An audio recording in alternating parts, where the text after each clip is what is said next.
talk about sales, getting more deals, and growing your cleaning company. I'm James Harper. Welcome to the Profitable Cleaner Podcast. Mr. Angel Sandoval, what's up, man? Why are you laughing? Nah, man, I'm just excited. I'm excited to talk some shop and some sales, man. I'm excited too. For the people that don't know, which everyone should know, Angel Sandoval is our VP of Sales at Day Porter and good friend of mine, sales coach, the whole nine yards. Before we kind of get going here today, Angel, just give everyone some background on who you are and what you do. Yeah, man. So basically, like you said, a VP of sales here at Day Porter.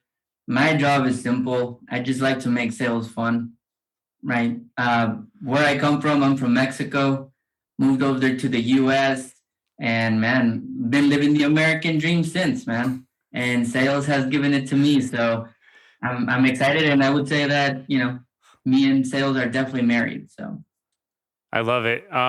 Before we kind of start talking commercial cleaning sales and maybe even go over some coaching or some training that I'm probably going to throw at you here today, give us like the 2-minute overview of your sales experience and how you got here. Because you say a cool statement that I love, like sales saved your life. And I really relate to that. And I love that you say that. Just kind of give us that quick 2-minute story. Yeah, so 2-minute story here. Graduated college at 21 and ended up running a $10 million territory for a really big plastic distribution company. Unfortunately, with all that money, I didn't realize came responsibility, right? Mindset, making sure that you're well set up, your values are in place. So the sales world kind of ate me up and spit me back out real quick. And the reason I have, that sales saved my life is after that I went on a almost like depression, right? I say almost because luckily I got a cold calling job at a startup making like 25K a year. And that right there made me, the phone humbled me down and I just found myself through cold calling, man. And as far as experience, I mean, again, $10 million territory. I've worked with a few startups, taking them on going to market, running beta programs for them. And then the most recent, again, it was a software company, scaling that side of their department as well. So I'm not new to sales, but I do love commercial cleaning sales. So I'm excited to do that crossover there. Yeah, absolutely. It's kind of funny. Commercial cleaning's it's been around forever. The industry semi-evolved during COVID, and now we're here. And Day Porter's goal is to really kind of take the sales game and commercial cleaning to the next level, and you're a big part of that. Before we start going over any type of coaching or training, just give me your thoughts real fast on commercial cleaning sales. You have unique insight. You get to speak with clients coast to coast. We've talked to a lot of people that are owner operators that do the sales. Some hire an ISR, an inside sales rep. Kind of give me just, now that you've been in this industry this year, your general thoughts on the sales industry when it comes to commercial cleaning. On the industry, I think that a lot of them lack sales training. That's definitely one of my strong suits there. But I think that it got left behind a little bit. I don't think there's enough technology crossover into the commercial cleaning space, right? So are they relationship focused? And when they do their walkthroughs and all of that, of course, and they do build a strong relationship, but they're not leveraging any technology. A lot of them don't leverage technology to solidify the relationship. And then the other part that I found after, like you said, coast to coast, doing dials every day, right? Trying to land clients is it's not a lot of people out, not a lot of businesses wake up saying, damn, I need a commercial cleaner. And I think cleaners think that that's how they're going to find business. And so they're just trying to find that one that needs the cleaning now or needs to replace. And it's like, that's a really small percentage. It is a relationship-based sale, 100%.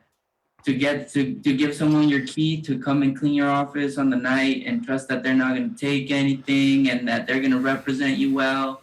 And I just don't think that a lot of commercial cleaners are representing themselves well and making the right impressions in all different, sales channels. I love that. Earlier today, we were talking to one of our clients, and he said, "I'm not in the cleaning business. I'm in the people business." Mm, And I was like, "Yeah, that's really well said." And you have people in your facility late at night cleaning off employee desks. There's a level of trust there. You do give them a lot of access. So, all right, man. I'm going to throw this at you. We kind of talked about maybe doing some sort of training or coaching or whatever when it comes to the angel magic. What do you want to talk about today, man? What do you want to go over? oh man, we can go a lot of ways here. We can go a lot of ways, but I'm gonna just bring. I want to bring a different twist to how they do their sales for commercial cleaners. So I'm gonna hope that whoever listens to this, hopefully it's a commercial cleaner, can take away something here. And when they take it away, they'll be able to close more deals. So we're gonna talk two things today, brother. And then of course, what I would love to do is like maybe we could do like a quick Q&A or something, or like rapid fire. If anything comes up, let me know.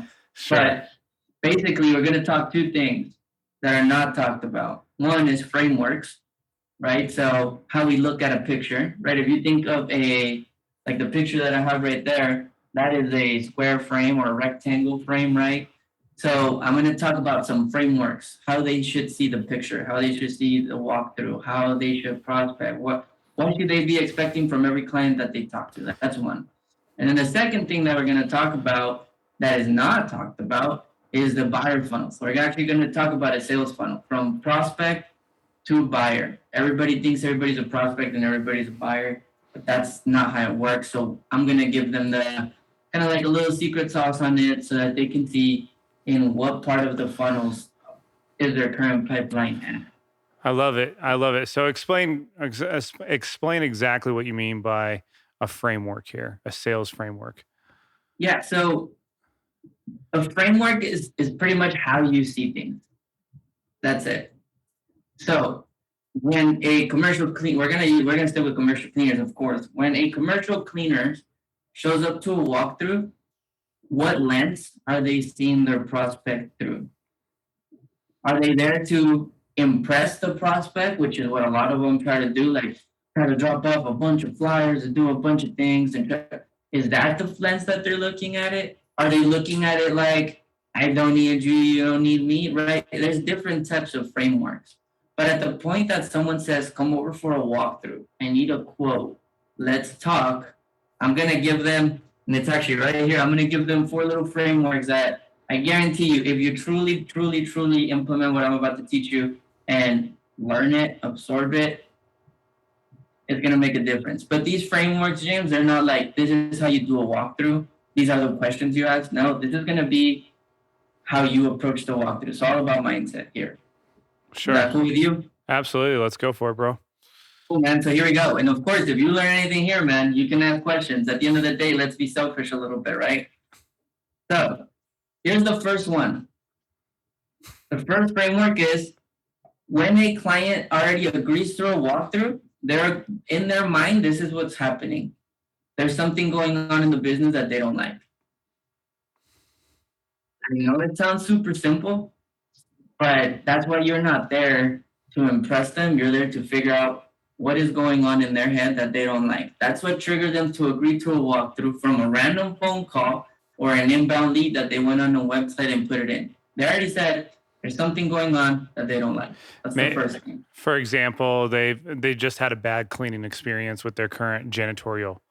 It could be the CEO might have gone to the restroom and there was no toilet paper, and now there's a terrible meeting that he has to show up to. I don't know, right? Yeah. But it's like the first thing is you have to understand there's something in their business going on that they don't like. That's a guarantee. The second one is they've already made a decision that they can't do it alone. If not, they wouldn't have called. Accepted a cold call, a cold email, or they wouldn't have done an inbound lead. Like again, the people don't think these things through. They just think they're doing a walkthrough and setting a proposal. No, you're there because there's something going on that they don't like, and they made a decision that they can't do it alone. The third one is now's the time. If not, they wouldn't have called you or done the thing, right? They don't, no one ever wakes up and goes, oh my goodness, yeah, I need a commercial cleaner. No, right? It's that one dust that you saw here, the trash being full, the dust happening, more people getting sick in the office, and slowly it starts going in their subconscious, right? The unaware, and then when they become aware of it, they know that now is the time. So when a prospect tells you, "Oh, I need to think about it. Oh, we're closing this bid in 45 days," are you really though? Because you know that there's something going on that they don't like. They've made a decision that they can't do it alone, and they know that now's the time.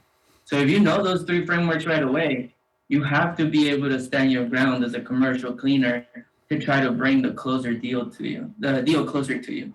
I love it. So it's more of asking the question of, okay, why are we even showing up and why are we there? What's Yeah, and wrong? I mean, you don't even if you think about it, like when someone comes to us, a commercial cleaner comes to Dayport, and they're like, "Well, I don't know if I want to move forward right now." Yeah. Are you sure? You've already thought about this. Like you know that now's the time. We wouldn't be on the call. So it's like, why even ask? Why do we need to? Why are we here today?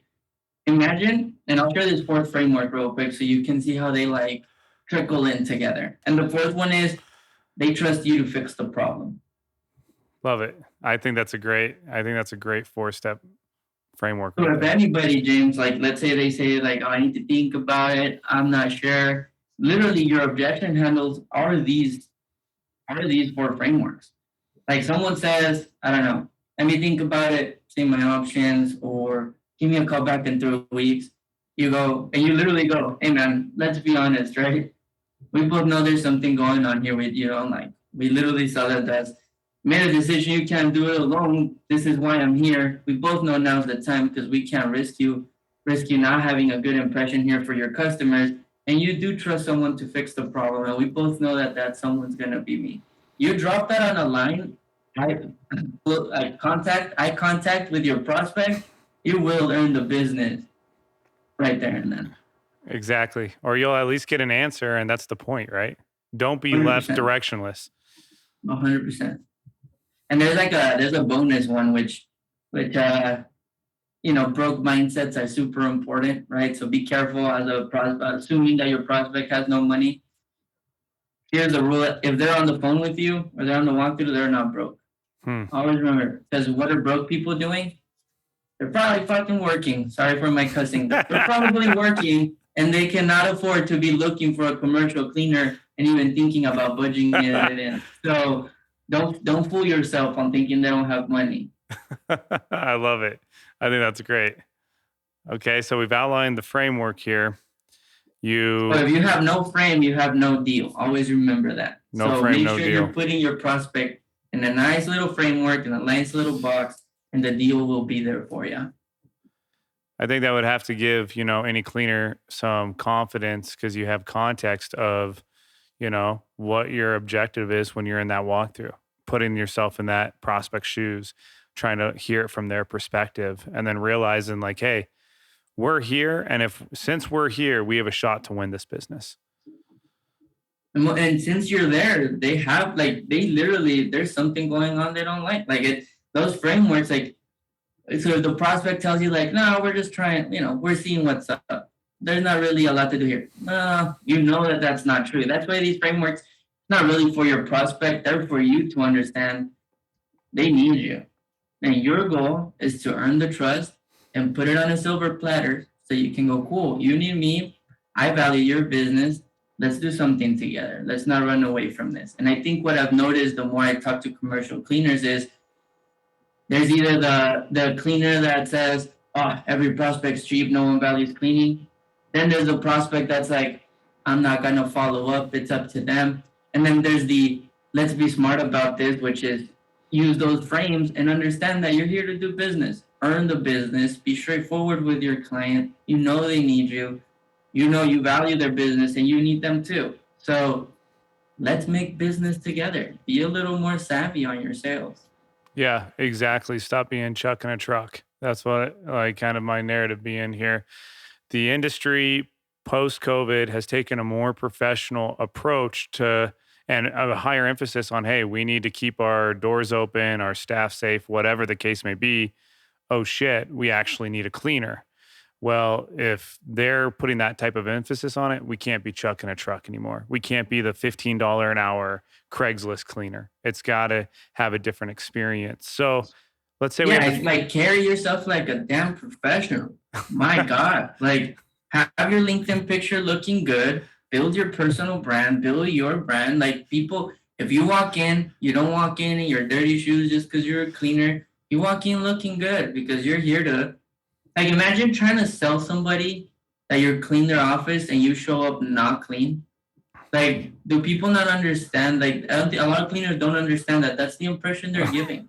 100%, man. I just spoke with a property manager and I said, what's one thing commercial cleaning companies like just totally mess up on? She's like, not having their employees show up in a uniform. She's like, then people are walking around their facilities and they're like, who is this person? And I was like, that makes so much sense, right? Like, have your employees show up in a uniform. It's simple things like that that go a long way. Let's say we have the framework, Angel, and now obviously we have to talk sales funnel because we're even in this position to have this type of sales framework because we've approached them through some sort of sales campaign, sales funnel. Talk to me about this. Yeah, so now the next step, now you know that framework, right? So you know, okay, they've thought about it, it's in their head. Those are technically usually are inbound leads or people that are doing a walkthrough. They're usually already as a buyer, right? They're considering, they're evaluating. So I'm going to show you guys the funnel here, and I'm going to share my screen here, James, and ignore my drawing skills because they 100% are the worst drawing skills you'll see. So just let's let that. This is terrible with the mouse. All right. Yep. So this is my best attempt at a sales funnel. So you've seen a sales funnel before, obviously, right, James? Of course. I feel like now I feel like it's just me and you trying to have a master class here, which I love. That's All it. right. So here's a sales funnel. There's a few different stages. So if you're listening to this as a commercial cleaner, you're watching this, you need to understand what you have in each of these stages. There's 3. Here we go. There's 3 types of leads. Everybody calls them leads, and then they call an appointment a prospect. That's not how it works. So I'm gonna teach you 3 things. 1, your goal is to take people from, and again, ignore my drawing skills, from suspects to clients. Why do I call them suspects? Because just because they have a business doesn't mean they're a prospect. Okay? Suspects are just people that you're like, I suspect literally that this could become a prospect for me that I can eventually turn into a buyer. And if they buy, then they become a client. So the top is who am I going after that are my suspects? On the bottom, we have clients, right? So this is where you win the business. All right? So these are your clients. So what you need to understand is everybody, every lead, every suspect is in a certain stage. So the first stage, James, and because of my drawing skills, I'm just going to put the letter, okay? Because if not, we'll be here for 40 minutes. So the first one is unaware. Unaware being stage 1. Unaware. Like, Okay. leaning? What? In-house, outhouse, maybe I have a like unaware that there's a problem, that there's an existence of you. Okay, so they're unaware. It's irrelevant. The second one is aware. Oh my goodness, you see how bad I am at this? Unaware, aware.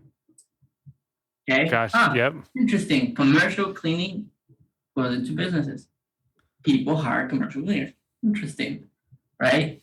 Then consideration, right? They see a dirty desk or something and they're like, oh, I'm starting to, so if someone cleans that, okay, so there is value in commercial cleaners, right? Consideration. And considering the idea that a commercial cleaner is valuable. Okay, I like it. These 3 right here, James, this is where they're prospects. So why is that important? Because you talk to a prospect different than you talk to a buyer. Okay, so let's lay out the stages of a buyer real quick and how you speak to each of them. So after that, they do evaluation. So after consideration, now they start evaluating you. They start evaluating the idea of having one. Okay, how much would it cost? What would it look like? What would be the improvements of it? Right, evaluation. Okay. Now, decision. Let's move forward. Decision. Got it. Decision. And once they make a decision, of course, they either become a client or they don't. Ideally, you do want to make them through that. So you want, these is like your buyers. The bottom two. Here's the issue that we run into. Every commercial cleaner, that's why this is important. I'm glad we're doing this. Thinks that everybody's a buyer. Everybody's Yes. evaluating a cleaner. Everybody's ready to make a decision and move forward. Nope.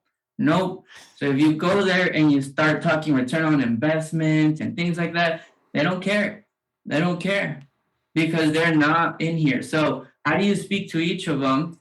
Is with a prospect, you're talking about problems and you're talking education. Don't talk. This is who we work with, and they're super happy because they don't care. They're not evaluating it, so it doesn't matter. You need to educate them. So if part of your email campaigns or if your website is not educating somebody on the benefits of commercial cleaner, like for example, you're bound to lose about 8% productivity if you have high dust, right? If you have a lot of dust, you will lose close to 8% productivity for your employees. That's education. That's education. Love it. Right? Problems, everybody being in a closed room, one person gets sick and it's not disinfected properly. Now we're talking a different problem. There's a loss of 11% in sales when there's a dirty restroom. Let's be honest. How many times have you gone to a business, there's no toilet paper or it's dirty and you absolutely want to get out of the business? Love it. And I'm going to interrupt you real fast. This isn't just a guess either. We just talked to Tiffany Willis, a commercial property manager, and she said the best way to sell to me is to educate me. Literally said that verbatim, and you can hear it on the Profitable Cleaner. But I think you're spot on here. Address the problem and educate. Exactly. Because she's not ready to be sold to, right? No one wants to be sold to. She wants to buy. So you educate me. You showed me the problems of what happens if I don't have a reliable commercial cleaner. What happens if I don't even validate this? So that's why it's important. So when we do any outreach, James, you've seen our content, of course. We educate. It's about education. Yeah, And their absolutely. problem. But that's why it's important to have the right expectations in sales. You're not going to get 50 appointments. You're going to get all these inbound leads, blah, blah, blah. No, that's not what you want. You want to be strategic on what you're doing. Especially if we're talking life-changing contracts, right? Exactly. I mean, listen, if you want a 500 square foot job, sure, there might be some more buyers out of that. But if you want the 50,000 square foot facility, that starts at the prospect level and then we educate to the buyer level. And then you think about it too, right?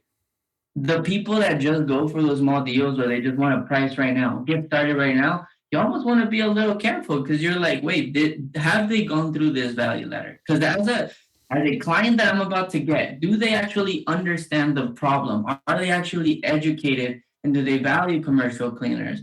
Because if they didn't go through this, I'm probably just landed one of those headache accounts that are gonna try to end up cheapening out at the end or wanting to charge less or wanting more work for free. So you almost this funnel you can use for everything, strategic partnerships for clients. But if you're a prospect, problems and education. Once they're in the buyer standpoint, once you send a proposal because they've invited you to send a proposal, don't just send a proposal. This is when they are looking for ROI.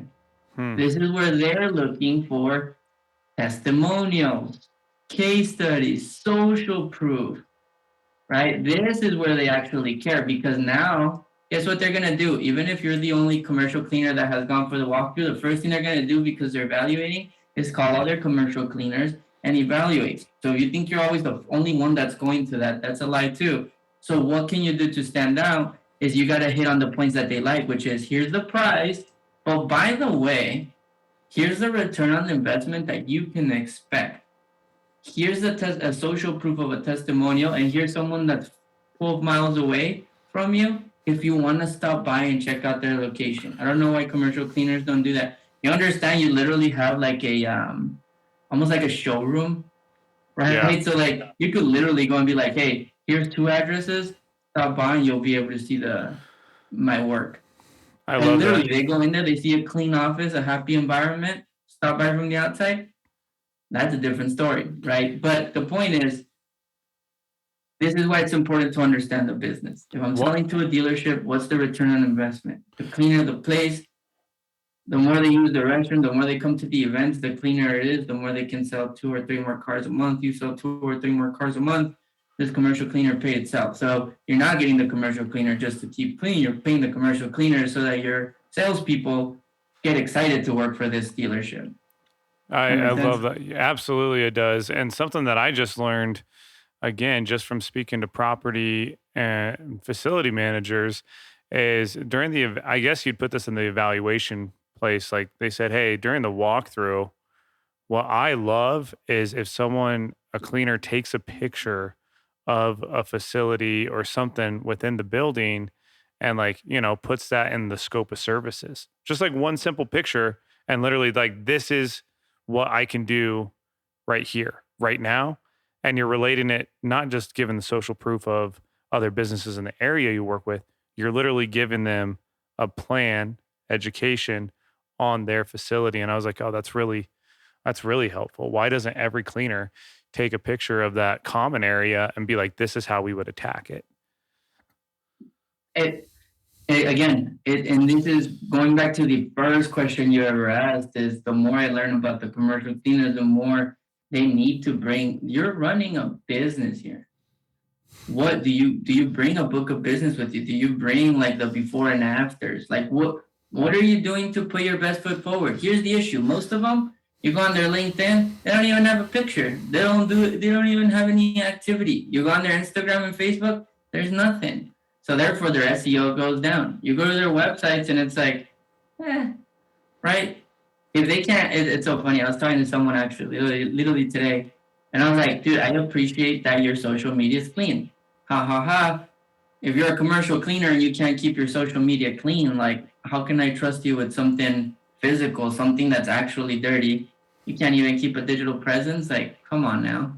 So it's good though, because those commercial cleaners that do take it serious, like the ones that are our clients, the ones that really want to make that shift and see that growth, it makes a difference and it does pay dividends. So hopefully someone hearing this takes it serious. I think what I'm hearing is it sounds like the small things matter at the end of the day. And it's the small things, they all compound and add up.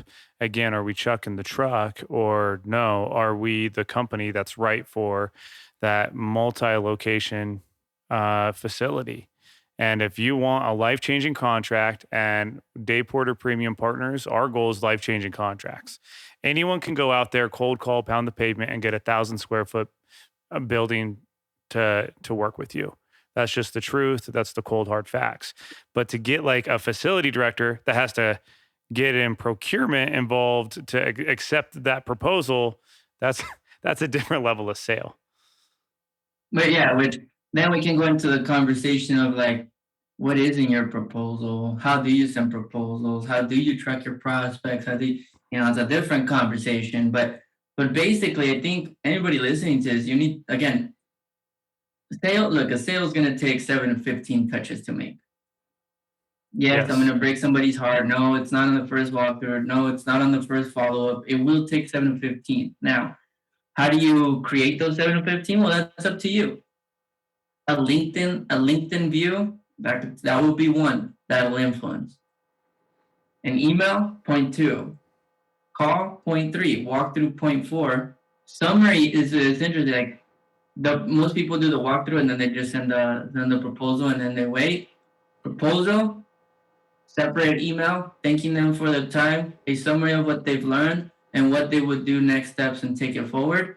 That's 6 touch points right there. Yes. You do then the follow-up, point number 7. Now you're officially in range to close deals. You're on point 7. Then you do it. By the way, no one does those. I don't know why no one ever summarizes meetings with next steps and dates on it. Yeah, exactly. That's so well said. That's So just you have to get on that 7 to 15 touch range it's to time to be bring able to then take it. it's time to bring common sense in the sales arena to commercial cleaning. And the good companies that you see fucking crushing it do that. I mean, that's just the truth, right? There's some really good facility maintenance companies out there that are on point, that have sales teams. Real fast here, Angel. I am going to hit you with a few Q&A. Let's do it. Because Make it so hard though. make it make it hard. For those of you guys watching or listening that might not know really about Angel, is he develops our sales team at Dayporter and has his hands on how our sales teams go out to market and talks to facility directors and property managers. So he's got some really unique perspective. Angel, typically it doesn't have to be exact. Just kind of give me an idea. How many? What's the most common objection that we hear when we're hitting the phones from decision makers? I already have a cleaner. What do you say to that? Ooh, okay, so I like it. I like it. So, so one, if you call and somebody already has a cleaner, you're officially changing. There's no agenda, first of all, on the cold call, right? You assume that it's a appointment, but there's three reasons you cold call. One, believe it or not, it's a form of branding. Call it what you want, but it is brand awareness. Because if I repeat Dayporter, I will take over their mind if I call 5 times. So brand awareness is to gain insight. That's the second part. And of course, move a sale forward. That's basic. So if somebody says, I already have a cleaner, basically we're thinking two different things. I'm thinking, I want to introduce my company to you so you can see a cleaner. They're thinking, I don't need a new cleaner. So usually when someone thinks I don't need a new cleaner, you want to do you want to try to attack that, right? So it's like I'm not asking you to be a new cleaner. So the way my callers do it is if they say, well, I already have an in-house cleaner or I already have a commercial cleaning company. Perfect. How long have you been working with them? Most of the ones that say that they usually tend to be working with the same one over and over. And then basically we say, hey, no worries at all. We're not here to make your change your commercial cleaning company. But basically, and then we do a little pitch like, we're just trying to meet more business owners in the area, get to put our name out there. And most importantly, just begin building a relationship. So let me ask you, I mean, are you open to building a relationship? Have a stop by, see what that looks like? If you just do that and they say yes, again, going back to the frameworks, if they say yes, there's obviously something in there that they don't like. Because if they were married to their cleaner, they wouldn't say yes to even a relationship. They would be like, no, we're good, we're set. And some will tell you like, no, we're good. But if they say, sure, come on over, let's talk. If you remember the frameworks, you're like, all right, game on. Love that. What do you see from commercial cleaning companies that have a salesperson or maybe salespeople in place? What's the biggest like mistake that these cleaning companies make when it comes to their own sales teams internally? Lack of systems and follow-up. We train them on the product so well that they don't know what to do.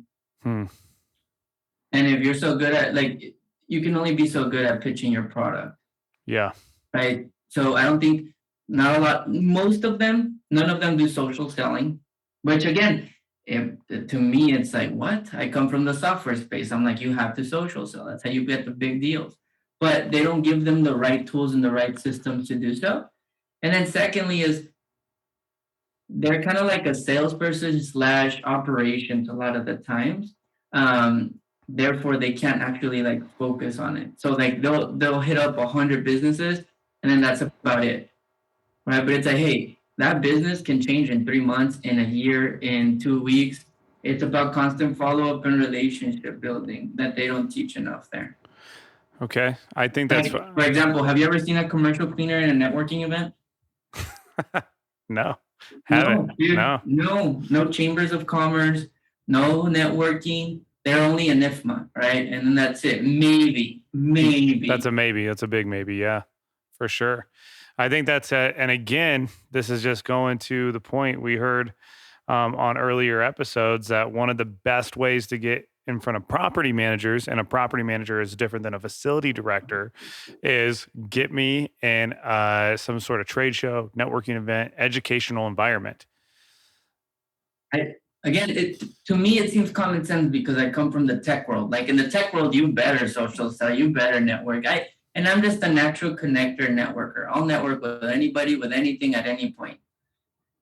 I've never seen a commercial cleaner at a networking event. Honestly, I don't even know if people pose that they're proud to be a commercial cleaner a lot of times. I don't see it. I've seen like one or two people in there, but it's rare. But imagine you go to a business, even if they're not entrepreneurs, they're like employees at somewhere. They're all in a building, guys. They all have something that needs to be cleaned, but there's no commercial cleaner. So imagine if you were the commercial cleaner that shows up there. Talk about the cleaner, man. I'm drawing a blank on the author's name right now, but Tim Grover. Tim Grover, thank you. He, there you go, right there, relentless. And Tim Grover trained Michael Jordan, Kobe Bryant, all the greats, and Angels reading this book, Relentless, and literally, like one of the first chapters is called The Cleaner. It's crazy, man. When I read it, because I was like, I work with commercial cleaners, but basically, you have to read it. I'm not gonna butcher it, to be honest, because there's a lot of rules. But basically, to him, the best type of people, like the winners, the killers, Michael Jordans, the Kobe Bryant, they're called the cleaners. And he even has a story in there where he says that the person that has the most power, for example, in a school and an office, is the janitor. Because the janitor is the one that has keys to everything. He doesn't go out and be like, yeah, I'm the janitor, blah, blah. But he's always consistent. He always does his job. And he's always called to clean the mess, right? Like he's there to clean the mess, to work in the background, make everything look good, make the impression of the school or whatever look great. And then again, he does know all the dirty little secrets too, because he gets to go everywhere and he knows, this person's doing this. So like they have more power than they think. Again, I'm pretty sure I'm butchering it. So if you haven't, go read Relentless with Tim Grover, because it will even give you a sense of pride as a cleaner that someone like Tim Grover that trains Michael Jordan and Kobe Bryant calls the top of the top the cleaners. I think it's time, just like in sales, just like a salesperson, it's time that you own up to it. Like I'm a salesman and I'm fucking proud of it.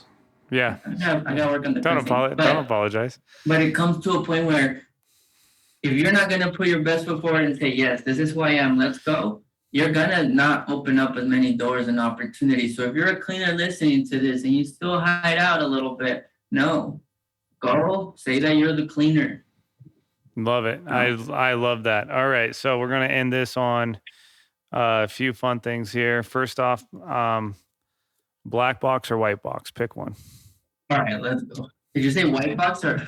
Oh, yeah, white box or black box? Pick one. People keep thinking these are cigarettes. They're not. They're a deck of cards. Let's yin and yang it both. I'm just kidding. Let's do black. All right, we'll start with black. We're gonna do both. Random questions, man. I've never read these. I have no idea what they are, and whatever comes out, right. I expect a good answer. So, oh shit. Here we go. This is a good one. You have $100K. You have to donate it, or you have to donate or create a charity. What do you do? Create a charity.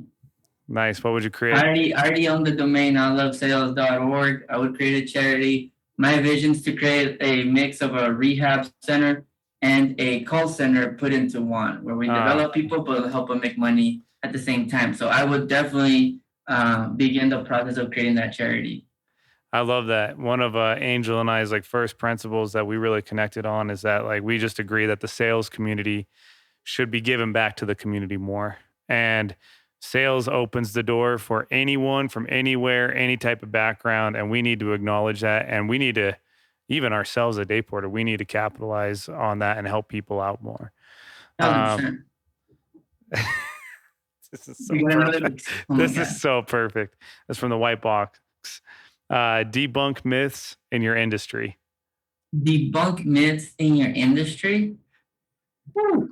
Oh my goodness. Okay, hold on. Okay, so are we doing commercial cleaner sales? What are we? Well, give me one for sales and give me one for commercial cleaning, and who knows, maybe they're both. All right, so debunk myths. Debunk a myth. Oh man, that's a tough one. I'm trying to think. It's really tough one. Cold calling doesn't work. There you go. Cold calling's dead. That whoever says that can call me. Yeah, that one's not true. In the B2B space, the bigger the deal, the easier it is through cold calling. That is how you begin the process. And cold calling is always your first touch point, actually.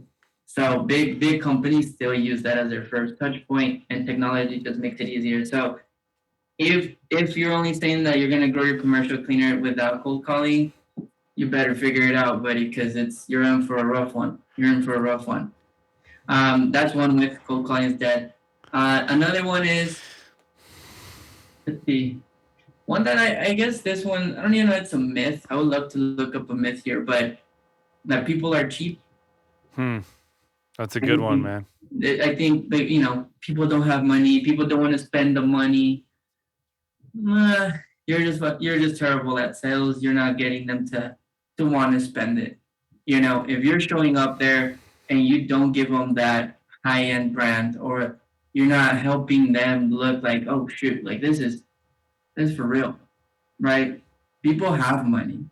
For sure, There's man. like we're literally in a year where there's a bunch of millionaires happening. Who was it? I think was Jaguar sold out all their cars. Like, and it's some crazy stuff going on. There's so much money. So one of the myths is that the U.S. is broke and that there's not a lot of money, not a lot of jobs, and all that. There's a bunch of money and there's a bunch of opportunity. The point is, how bad do you want to grab that opportunity? And how creative and outside of the box are you willing to get to go find it? I mean, listen, it's not always presented on a platter to you. So I love that, One man. more, one more myth on that one, maybe, is that you always need to be professional. Yeah. Like, especially in sales and LinkedIn and all this, it's like, nah, man, we don't care about that. We care about your personality. We want to Be, see when you're selling and when they're buying, they want to say, am I gonna get along? be human. Exactly, human to human sales. People still, I mean, listen, people like to buy from people they like. It's that Yep. simple. I do And if, business and with if they people I don't want like. to, people want to buy from people they like or that they want to be like. So always show up in your best self, I love right? it. Yeah. I love it. Show up in your best version of yourself, not just you personally, but, one step further right now, the commercial cleaning industry, you as a company do that. Angel, this was some very knowledgeable insight. Super pumped that we had to have got to have this conversation today, that you're a part of Day Porter. And I know these cleaners definitely watching today gain some insight. So any parting words before we go here? I mean, I'll say one more thing because it just triggered it right now. My brain will kill me if I don't. I'll literally call you after this and be like, damn it, I didn't say this. You have to remember, if you're going with like a facilities manager or anyone really, how many people do you think they actually sit there and are able to complain about how dirty the facility is? Do you think your prospect gets home and tells their wife, like, man, this is so dirty? Like, do you think they're really like they don't have a lot of them don't have anyone around them that takes their job serious. Like imagine I'm a facilities maintenance guy or a maintenance supervisor. Do you think I can go and talk to the general manager about it and they love it? A lot of the times no, because it's not sexy. So don't forget that one of the biggest things you can do is just show them that you're in your corner, that you're in their corner. Let them vent to you. Let them talk to you. Let them bring out that human side. Like get excited about the fucking maintenance. Like let them be able to create like this bubble of comfort with you so that so you earn your right to ask the tough questions and send the proposals and charge more. Earn the right to do that. Be the human that they need because most of them have no one to talk to about it. And most of them Absolutely. look at a maintenance supervisor or facilities management guy as the least important or gal. So do yourself a favor and be in their corner. Love it, man. That's wonder. Be their champion. Be their Be, champion, man. yeah, love that, Like I'm man. in your corner. You give me this proposal. You have a friend. We'll get a beer this weekend. Like we'll talk facility maintenance all day, every day. Absolutely, man. I love it, dude. Well, hey, with that being said, thank you, thank you, thank you so much for coming on. Love the fact that you're part of our team, man, and we'll talk to you here soon. Yeah, man. Thanks for having me. And if you listen to this and you're a commercial cleaner and you got value, share this and tag me. Yeah, that's right. Angel Sandoval, tag him. You got them at, what's your Instagram, man? I always forget this here. I am. My Yeah. Instagram is I am Angel Sales. So I am. if you think. I am then, Angel and then Sales. if you type Coach Angel on LinkedIn, you'll find me. Yeah. Awesome, man. Coach Angel. Thank you, brother. Appreciate you, homie.